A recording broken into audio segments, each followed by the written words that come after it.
ആരെയും എന്തും ചെയ്യിപ്പിക്കാൻ ഈ ആകാശത്തിന് കീഴിൽ ഒരേ ഒരു വഴിയേ ഉള്ളൂ. നിങ്ങൾ എപ്പോഴെങ്കിലും അതിനെക്കുറിച്ച് ചിന്തിക്കാൻ ശ്രമിച്ചിട്ടുണ്ടോ? അതെ, ഒരു വഴി മാത്രം. അത് മറ്റൊരാൾക്ക് അത് ചെയ്യാനുള്ള ആഗ്രഹമുണ്ടാക്കിക്കൊണ്ടാണ്. ഓർക്കുക, മറ്റൊരു വഴിയുമില്ല. തീർച്ചയായും ഒരാളുടെ വാരിയെല്ലിൽ ഒരു റിവോൾവർ ചേർത്ത് വെച്ചുകൊണ്ട് അവരുടെ വാച്ച് നിങ്ങൾക്ക് എടുക്കാൻ കഴിയും. നിങ്ങളുടെ ജീവനക്കാരെ പുറത്താക്കും എന്ന് ഭീഷണിപ്പെടുത്തി നിങ്ങളോട് സഹകരിപ്പിക്കാൻ കഴിയും. കുറഞ്ഞ പക്ഷം നിങ്ങൾ പുറംതിരിയുന്നതുവരെയെങ്കിലും ഒരു വടിയോ ഭീഷണിയോ ഉപയോഗിച്ച് നിങ്ങൾക്കാവശ്യമുള്ളത് ചെയ്യാൻ ഒരു കുട്ടിയെ പ്രേരിപ്പിക്കാം. എന്നാൽ ഈ രീതികൾക്ക് അഭികാമ്യമല്ലാത്ത പ്രത്യാഘാതങ്ങളുണ്ട്. എനിക്ക് നിങ്ങളെക്കൊണ്ട് എന്തും ചെയ്യിക്കുവാനുള്ള ഏക മാർഗം നിങ്ങൾക്കാവശ്യമുള്ളത് നൽകുക എന്നതാണ്. നിങ്ങൾക്കെന്താണ് വേണ്ടത്? സിഗ്മണ്ട് ഫ്രോയിഡ് പറയുന്നു, നിങ്ങളും ഞാനും ചെയ്യുന്നതെല്ലാം 2 ഉദ്ദേശങ്ങളിൽ നിന്നാണ് ഉത്ഭവിക്കുന്നത്: ലൈംഗിക പ്രേരണയും മഹാനാവാനുള്ള ആഗ്രഹവും. അമേരിക്കയിലെ ഏറ്റവും അഗാധമായ തത്വചിന്തകരിൽ ഒരാളായ ജോൺ ഡ്യൂയി ഇതല്പം വ്യത്യസ്തമായി പ്രയോഗിച്ചു. ഡോക്ടർ ഡേവി പറഞ്ഞു, മനുഷ്യന്റെ ഏറ്റവും ആഴമേറിയ ത്വര എന്നത് പ്രാധാന്യം നേടാനുള്ള ആഗ്രഹമാണ്. ആ വാചകം ഓർക്കുക, പ്രാധാന്യം നേടാനുള്ള ആഗ്രഹം. ഈ പുസ്തകത്തിൽ നിങ്ങൾ അതിനെക്കുറിച്ച് ധാരാളം കേൾക്കാൻ പോകുന്നു. നിങ്ങൾക്കെന്താണ് വേണ്ടത്? അതൊത്തിരി കാര്യങ്ങളില്ല, മറിച്ച് നിങ്ങൾ ആഗ്രഹിക്കുന്ന ചിലത്, നിഷേധിക്കപ്പെടാത്ത ഒരു പിടിവാശിയോടെ നിങ്ങൾ കൊതിക്കുന്ന ചിലത്. മിക്ക ആളുകൾ ആഗ്രഹിക്കുന്ന ചില കാര്യങ്ങളിൽ ഇവ ഉൾപ്പെടുന്നു. 1. ആരോഗ്യവും ജീവന്റെ സംരക്ഷണവും. 2. ഭക്ഷണം. 3. ഉറക്കം. 4. പണവും പണം കൊണ്ട് വാങ്ങാവുന്ന വസ്തുക്കളും. 5. പരലോക ജീവിതം. 6. ലൈംഗിക സംതൃപ്തി. 7. നമ്മുടെ കുട്ടികളുടെ ക്ഷേമം. 8. പ്രാധാന്യം നേടാനുള്ള ഒരു തോന്നൽ. സാധാരണയായി ഈ ആഗ്രഹങ്ങളിൽ ഒന്നൊഴികെ മറ്റെല്ലാം തൃപ്തികരമായി ലഭിക്കാറുണ്ട്. എന്നാൽ ഒന്നുണ്ട്, ഭക്ഷണത്തിനോ ഉറക്കത്തിനോ വേണ്ടിയുള്ള ആഗ്രഹം പോലെ ഏതാണ്ട് ആഴത്തിൽ അധിഷ്ഠിതമായ ആഗ്രഹം. അത് അപൂർവമായി മാത്രമേ തൃപ്തിപ്പെടുന്നുള്ളൂ. അതിനെയാണ് ഫ്രോയിഡ് ശ്രേഷ്ഠനാവാനുള്ള ആഗ്രഹം എന്ന് വിളിക്കുന്നത്. അതിനെയാണ് ഡ്യൂയി പ്രാധാന്യം നേടാനുള്ള ആഗ്രഹം എന്ന് വിളിക്കുന്നത്. ലിങ്കൺ ഒരിക്കൽ ഒരു കത്തെഴുതി തുടങ്ങിയത് ഇങ്ങനെ പറഞ്ഞുകൊണ്ടാണ്: എല്ലാവരും ഒരു അഭിനന്ദനം ഇഷ്ടപ്പെടുന്നു. വില്യം ജെയിംസ് പറഞ്ഞു, മനുഷ്യപ്രകൃതിയിലെ ഏറ്റവും ആഴമേറിയ തത്വം വിലമതിക്കപ്പെടാനുള്ള ആഗ്രഹമാണ്. അദ്ദേഹം പറഞ്ഞത് അഭിനന്ദിക്കപ്പെടാനുള്ള വെറും ആഗ്രഹത്തെയോ അഭിലാഷത്തെയോ കൊതിയോ കുറിച്ചല്ല, അഭിനന്ദിക്കപ്പെടാനുള്ള തീവ്രമായ വിശപ്പിനെക്കുറിച്ചാണ് അദ്ദേഹം പറഞ്ഞത്. ഇത് മനുഷ്യന്റെ ഒരിക്കലും അടങ്ങാത്തതും തളരാത്തതുമായ മനുഷ്യവിശപ്പാണ്. ഈ ഹൃദയവിശപ്പിനെ സത്യസന്ധമായി തൃപ്തിപ്പെടുത്തുന്ന അപൂർവ വ്യക്തി ആളുകളെ തന്റെ കൈവെള്ളയിൽ കൊണ്ട് നടക്കുന്നു. അയാൾ മരിക്കുമ്പോൾ കുഴിവെട്ടുകാരൻ വരെ കരയും. മനുഷ്യരും മൃഗങ്ങളും തമ്മിലുള്ള പ്രധാന വ്യത്യാസങ്ങളിലൊന്ന് പ്രാധാന്യം നേടാനുള്ള ആഗ്രഹമാണ്. ഉദാഹരണത്തിന്, ഞാൻ മിസൗറിയിൽ ഒരു ഫാം ബോയ് ആയിരുന്നപ്പോൾ എൻ്റെ അച്ഛൻ നല്ല ഡ്യുറോഗ് ജേഴ്സി പന്നികളെയും വെളുത്ത മുഖമുള്ള പശുക്കളെയും വളർത്തിയിരുന്നു.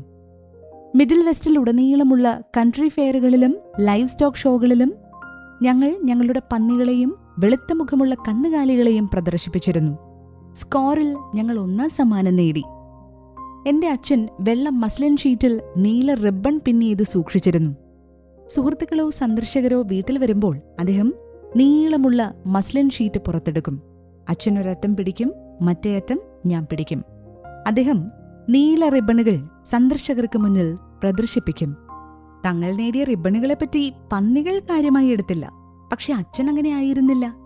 ഈ സമ്മാനങ്ങൾ അദ്ദേഹത്തിന് പ്രാധാന്യമുള്ളതാണെന്നൊരു തോന്നൽ നൽകി. നമ്മുടെ പൂർവികർക്ക് പ്രാധാന്യമുള്ള ഒരു തോന്നലിനുള്ള ഈ ജ്വലിക്കുന്ന ത്വരയില്ലായിരുന്നുവെങ്കിൽ നാഗരികത അസാധ്യമാകുമായിരുന്നു. അതില്ലായിരുന്നെങ്കിൽ നമ്മൾ മൃഗങ്ങളെപ്പോലെയാകുമായിരുന്നു. വിദ്യാഭ്യാസമില്ലാത്ത ദാരിദ്ര്യബാധിതനായ ഒരു ഗ്രോസറി ഗുമസ്തൻ 50 സെന്റിന് വീട്ടിലേക്ക് വാങ്ങിയ ഒരു വീപ്പയുടെ അടിയിൽ നിന്ന് കണ്ടെത്തിയ ചില നിയമപുസ്തകങ്ങൾ പഠിക്കാൻ പ്രേരിപ്പിച്ചത് ഈ പ്രാധാന്യം നേടാനുള്ള ആഗ്രഹമായിരുന്നു. ഈ പലചരക്ക് ക്ലർക്കിനെ കുറിച്ച് നിങ്ങൾ കേട്ടിട്ടുണ്ടാവും. ലിങ്കൺ എന്നായിരുന്നു അയാളുടെ പേര്. പ്രാധാന്യം നേടാനുള്ള ഈ ആഗ്രഹമാണ് ഡിക്കിൻസിനെ തന്റെ അനശ്വര നോവലുകൾ എഴുതാൻ പ്രേരിപ്പിച്ചത്. ഈ ആഗ്രഹം സർ ക്രിസ്റ്റഫർ റെനെ തന്റെ സിംഫണികൾ കല്ലിൽ രൂപകൽപ്പന ചെയ്യാൻ പ്രേരിപ്പിച്ചു. ഈ ആഗ്രഹം മൂലം റോക്ക്ഫെല്ലർ ഒരിക്കലും ചിലവഴിക്കാത്ത ദശലക്ഷങ്ങൾ സമ്പാദിച്ചു. ആഗ്രഹമാണ് നിങ്ങളുടെ പട്ടണത്തിലെ ഏറ്റവും സമ്പന്നമായ കുടുംബത്തെ അവരുടെ ആവശ്യങ്ങളെക്കാൾ വലിയൊരു വീട് പണിയാൻ പ്രേരിപ്പിച്ചത്. ഏറ്റവും പുതിയ സ്റ്റൈലിൽ വസ്ത്രങ്ങൾ ധരിക്കാനും ഏറ്റവും പുതിയ കാറുകൾ ഓടിക്കാനും നിങ്ങളുടെ മിടുക്കരായ കുട്ടികളെക്കുറിച്ച് സംസാരിക്കാനും ഈ ആഗ്രഹം നിങ്ങളെ പ്രേരിപ്പിക്കുന്നു. ഈ ആഗ്രഹമാണ് പല ആൺകുട്ടികളെയും പെൺകുട്ടികളെയും ഗുണ്ടാ സംഘങ്ങളിൽ ചേരുന്നതിനും ക്രിമിനൽ പ്രവർത്തനങ്ങളിൽ ഏർപ്പെടുന്നതിനും പ്രേരിപ്പിക്കുന്നത്. ന്യൂയോർക്കിലെ ഒരു കാലത്തെ പോലീസ് കമ്മീഷണറായ E.P. മൽറൂണിയുടെ അഭിപ്രായത്തിൽ ഒരു ശരാശരി യുവ കുറ്റവാളി അഹംഭാവം നിറഞ്ഞവനാണ്. അറസ്റ്റിന് ശേഷമുള്ള അവന്റെ ആദ്യത്തെ അഭ്യർത്ഥന അവനെ നായകനാക്കി മാറ്റിയ പത്രങ്ങൾക്കു വേണ്ടിയാണ്. കായിക രംഗത്തെ പ്രമുഖർ, സിനിമ TV താരങ്ങൾ, രാഷ്ട്രീയക്കാർ എന്നിവരുടെ ചിത്രങ്ങളുമായി ഇടം പങ്കിടുന്ന തന്റെ സാദൃശ്യത്തിൽ സന്തോഷിക്കാൻ കഴിയുന്നിടത്തോളം സമയം സേവിക്കുവാനുള്ള വിയോജിപ്പുള്ള സാധ്യത വിദൂരമാണെന്ന് തോന്നുന്നു. നിങ്ങളുടെ പ്രാധാന്യത്തെക്കുറിച്ച് നിങ്ങൾക്ക് എങ്ങനെ തോന്നുന്നു എന്ന് എന്നോട് പറഞ്ഞാൽ നിങ്ങൾ എന്താണെന്ന് ഞാൻ നിങ്ങളോട് പറയാം. അതാണ് നിങ്ങളുടെ സ്വഭാവം നിർണ്ണയിക്കുന്നത്. അതാണ് നിങ്ങളെ സംബന്ധിച്ച ഏറ്റവും പ്രധാനപ്പെട്ട കാര്യം. ഉദാഹരണത്തിന്, താൻ കണ്ടിട്ടില്ലാത്ത, ഒരിക്കലും കാണാത്ത ദശലക്ഷക്കണക്കിന് ദരിദ്രരെ പരിചരിക്കുന്നതിനായി ചൈനയിലെ പെക്കിങ്ങിൽ ഒരു ആധുനിക ആശുപത്രി പണിയാൻ പണം നൽകിയതിലൂടെ ജോൺ ഡി റോക്ക്ഫെല്ലർ തന്റെ പ്രാധാന്യം മനസ്സിലാക്കി. അതേസമയം ഡില്ലിംഗർ ആവട്ടെ ഒരു കവർച്ചക്കാരനും ബാങ്ക് കൊള്ളക്കാരനും കൊലയാളിയുമായി തന്റെ പ്രാധാന്യം മനസ്സിലാക്കി. FBI ഏജന്റുമാർ അയാളെ വേട്ടയാടുമ്പോൾ മിനാസോട്ടയിലെ ഒരു ഫാം ഹൗസിൽ കയറി അയാൾ പറഞ്ഞു, ഞാൻ ഡില്ലിംഗർ.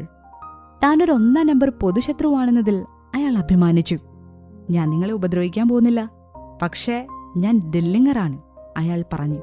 അതെ, ഡില്ലിംഗറും റോക്ക്ഫെല്ലറും തമ്മിലുള്ളൊരു പ്രധാന വ്യത്യാസം അവർക്കെങ്ങനെ പ്രാധാന്യം ലഭിച്ചു എന്നതാണ്.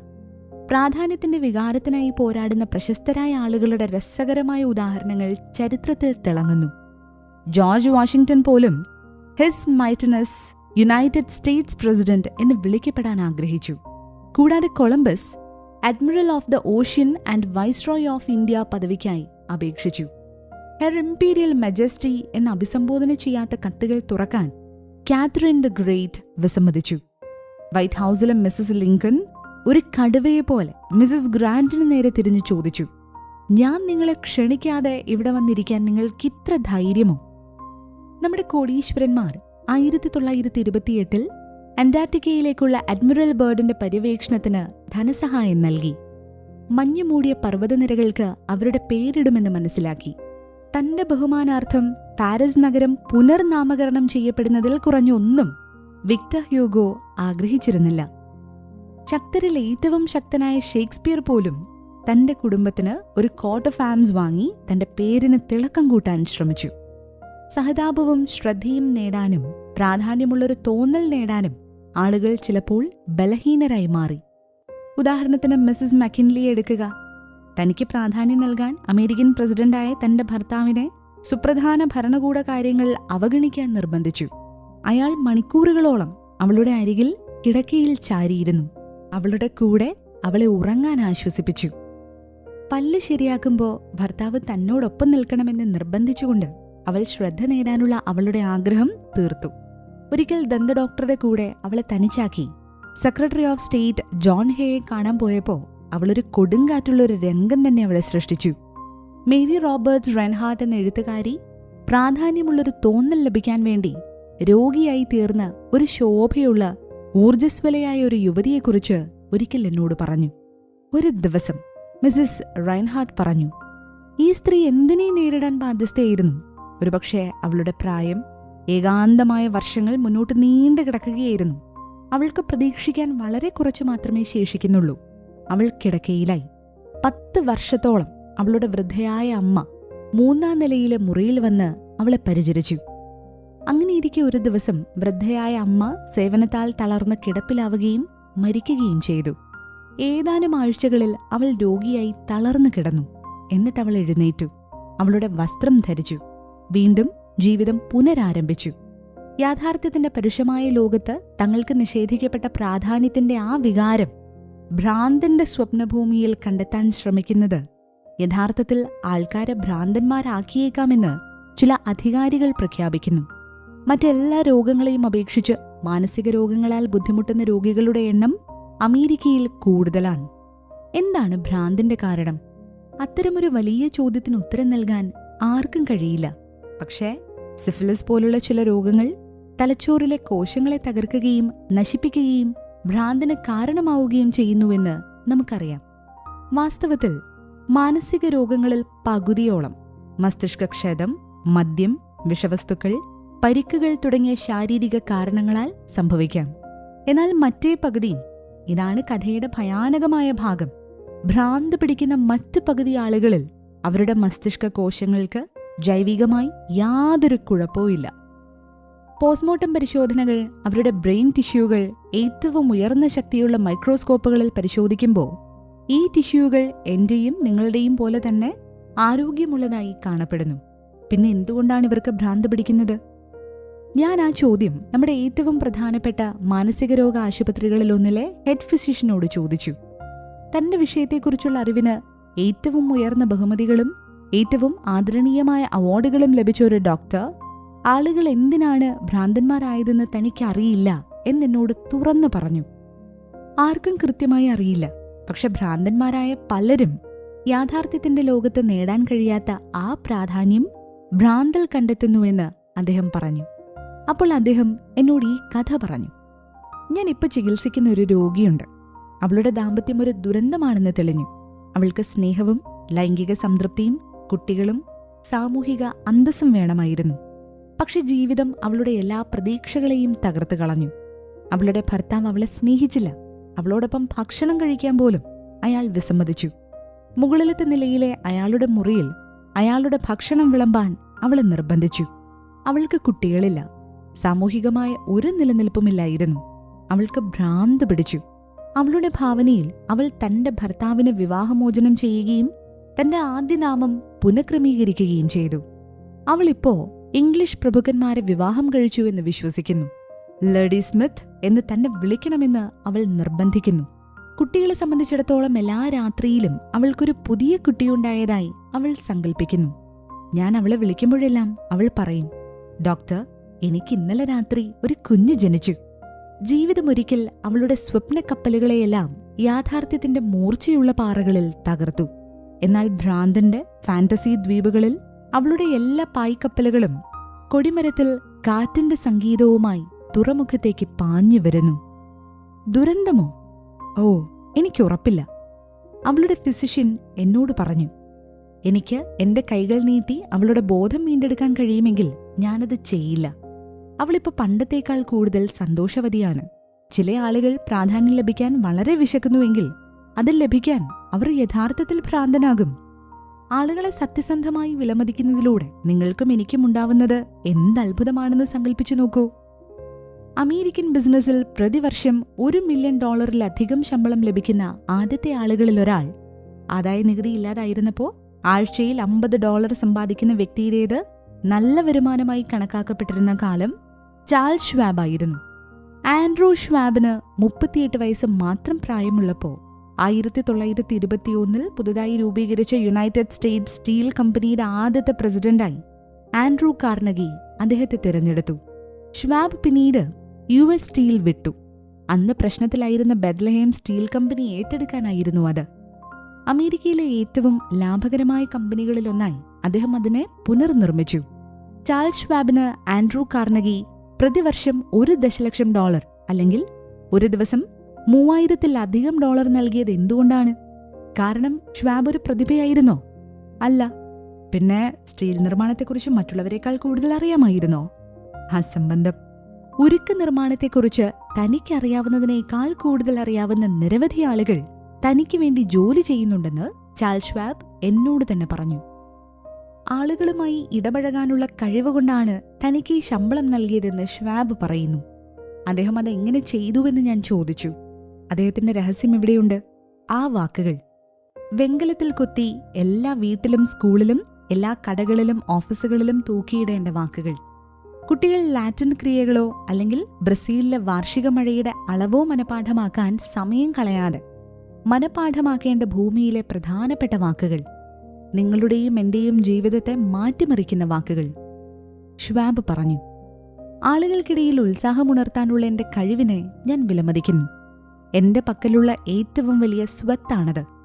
ഒരു വ്യക്തിയിൽ നിന്ന് ഏറ്റവും മികച്ചത് വികസിപ്പിക്കുവാനുള്ള വഴി അഭിനന്ദനവും പ്രോത്സാഹനവുമാണ്.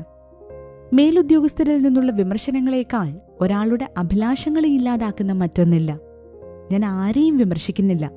ഒരു വ്യക്തിക്ക് ജോലി ചെയ്യാൻ പ്രോത്സാഹനം നൽകുന്നതിൽ ഞാൻ വിശ്വസിക്കുന്നു. അതിനാൽ പ്രശംസിക്കാൻ ഞാൻ ആഗ്രഹിക്കുന്നു, പക്ഷെ തെറ്റ് കണ്ടെത്താൻ വെറുക്കുന്നു. എനിക്കെന്തെങ്കിലും ഇഷ്ടമായെങ്കിൽ ഞാൻ ഹൃദ്യമായ അംഗീകാരവും സമൃദ്ധമായ പ്രശംസയും നൽകും. അതാണ് ഷ്വാബ് ചെയ്തത്. എന്നാൽ ശരാശരി ആളുകൾ എന്താണ് ചെയ്യുന്നത്? നേരെ വിപരീതം. അവർക്കെന്തെങ്കിലും ഇഷ്ടപ്പെട്ടില്ല എങ്കിൽ അവർ തങ്ങളുടെ കീഴുദ്യോഗസ്ഥരെ ചീത്ത വിളിക്കുന്നു. എന്നാൽ അവർക്ക് എന്തെങ്കിലും ഇഷ്ടപ്പെടുന്നുവെങ്കിൽ അവരൊന്നും പറയുന്നില്ല. പഴയ ഈരടിയിൽ പറയുന്നത് പോലെ, ഒരിക്കൽ ഞാനൊരു മോശം കാര്യം ചെയ്തു, അത് ഞാൻ പല തവണ കേട്ടിട്ടുണ്ട്. 1-2 തവണ ഞാൻ നല്ലത് ചെയ്തു, പക്ഷെ അത് ഞാൻ ഒരിക്കലും കേട്ടിട്ടില്ല. ജീവിതത്തിലെ ഏറ്റവും വിശാലമായ കൂട്ടുകെട്ടിൽ ലോകത്തിന്റെ വിവിധ ഭാഗങ്ങളിലുള്ള അനേകം മഹാന്മാരുമായി കൂടിക്കാഴ്ച നടത്തി തങ്ങളുടെ സ്റ്റേഷനിൽ ഏറ്റവും മഹാനായ വ്യക്തിയാണെന്ന് പറഞ്ഞാൽ പോലും അംഗീകാരത്തിന്റെ ആത്മാവിന് കീഴിൽ നൽകുന്ന പരിശ്രമവും മികച്ച പ്രകടനവും വിമർശനത്തിന്റെ സ്പിരിറ്റിന് കീഴിൽ നൽകുന്ന ആരെയും ഞാൻ കണ്ടിട്ടില്ല.